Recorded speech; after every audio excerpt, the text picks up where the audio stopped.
ভারতের প্রথম সুপারস্টারকে ঘিরে নতুন করে বিতর্ক।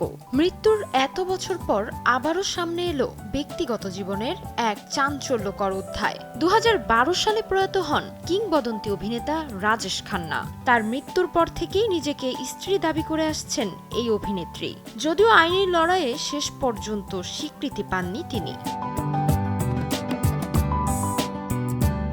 প্রায় 14 বছর ধরে এবং রাজেশ খান্নার কন্যাদের বিরুদ্ধে আদালতে লড়েছেন অনিতা। তবে মুম্বাইয়ের আদালত তার দাবি খারিজ করে দেয়। কিন্তু এতেই থামেননি অনিতা।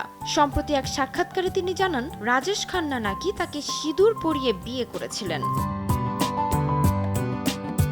সম্প্রতি অনিতা দাবি করেছেন, তাদের বাড়ির মন্দিরে ঈশ্বরকে সাক্ষী রেখে রাজেশ তাকে সিঁদুর পরান এবং মঙ্গলসূত্র পরতে বলেন। এ সময় থেকেই রাজেশ তার দায়িত্ব নেন বলেও জানান তিনি। তবে এর আগে অনিতা জানিয়েছিলেন, তাদের মধ্যে আনুষ্ঠানিক কোনো বিয়ে হয়নি, বরং তারা 7 থেকে 8 বছর একসঙ্গে ছিলেন। নতুন এই দাবিকে ঘিরে তৈরি হয়েছে ধোঁয়াশা, আর তা নিয়েই ফের সরগরম বলিউড মহল।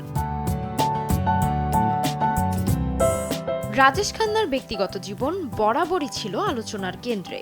একসময় তার ব্যক্তিগত সম্পর্ক নিয়েও ছিল জোর গুঞ্জন।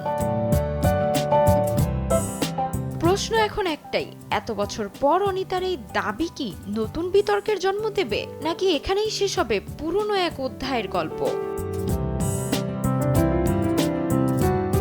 তাজমিলা খান, সময় সংবাদ, ঢাকা।